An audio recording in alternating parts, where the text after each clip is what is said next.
In a time long ago, amid the bustling city of Jerusalem, a prophet named Zephaniah emerged. His voice echoed in a land filled with turmoil and uncertainty. The kingdom of Judah was on the brink, surrounded by enemies and drowning in sinful practices.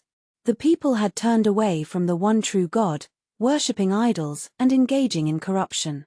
Zephaniah, inspired by the Lord, carried a weighty message of judgment but also of hope. He was a descendant of King Hezekiah, a lineage that gave him a unique place among the people. The central theme of his prophecy was clear: the day of the Lord is near. It was a time when the rich oppressed the poor, and the leaders led with greed.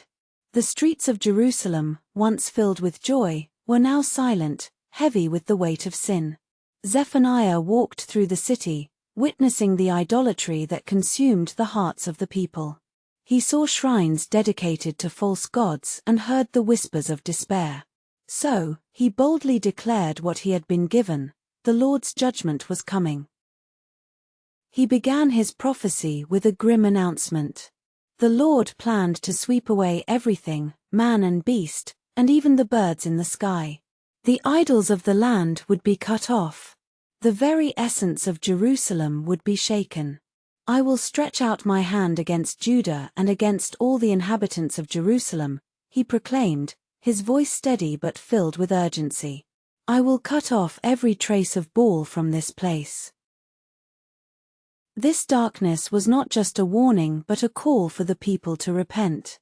The moral of this first message was clear: God sees our failures, but he does not desire our destruction. He longs for repentance and renewal. As Zephaniah continued his proclamation, he turned his attention to the leaders and priests. He called out the complacent. The people had become indifferent to their ways, thinking they would escape the consequences of their actions. He warned them, the great day of the Lord is near, it is near and coming very quickly. They needed to awaken from their slumber and recognize the gravity of their situation. The day of the Lord would be a day of wrath, a day of distress and anguish.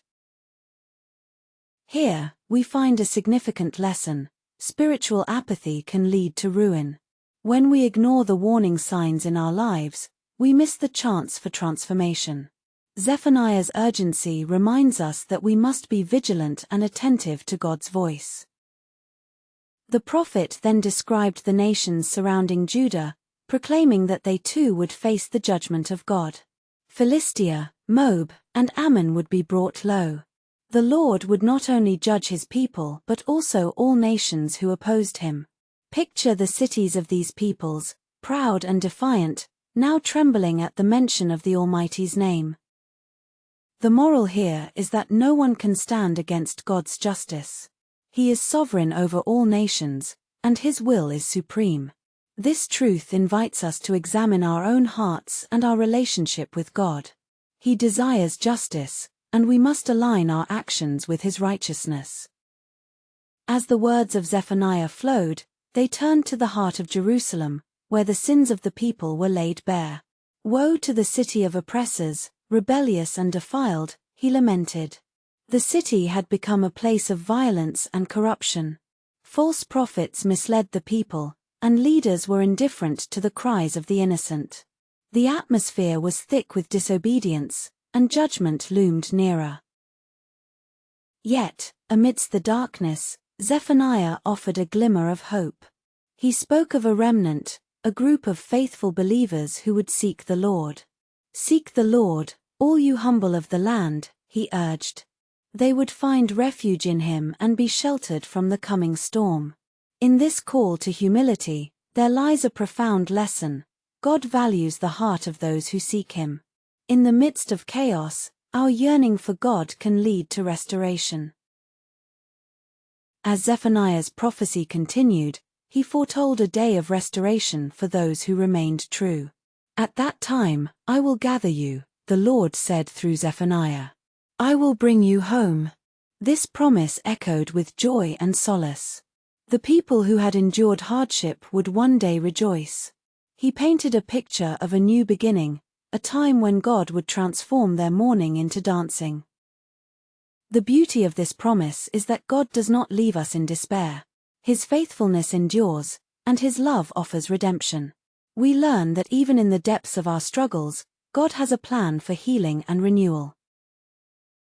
The prophet concluded with a vision of a future filled with hope. Jerusalem would be called the faithful city, the mountain of the Lord. The people would sing and rejoice. "The Lord your God is with you, the mighty warrior who saves," he declared. God would take delight in His people. He would quiet them with His love and rejoice over them with singing. Here lies the heart of Zephaniah's message. God longs for a relationship with us. He desires to be present in our lives, guiding and comforting us. His joy over us is not just a distant thought but a tangible reality. We see that in our times of trouble, He is our strength and refuge. As we reflect on the lessons woven throughout the book of Zephaniah, we are reminded of the importance of repentance, the danger of complacency, and the promise of God's faithfulness. Each message serves as a beacon, guiding us back to the heart of our Creator. The themes of judgment and hope intertwine beautifully in Zephaniah's narrative. We are called to recognize our shortcomings, yet we are also invited to experience the depth of God's love. In a world that often feels overwhelming, we can cling to the truth that God is sovereign and just. In closing, let us ponder the faithfulness of the Lord. Zephaniah's prophecy speaks to us even today. No matter where we find ourselves, whether in moments of doubt or despair, God is always present. He sees us, He hears our cries, and His heart yearns for our return. Let us take comfort in knowing that He is a God who saves. As we seek Him, we can trust that His promises will unfold in our lives. Through repentance, humility, and a desire to know Him, we can step into the light of His love. God's faithfulness endures through every season. The hope Zephaniah proclaimed is alive in us today. May we carry that hope forward, sharing the message of His love and mercy with a world in need. And in every moment, let us remember that God delights in us, rejoicing over His children with joy.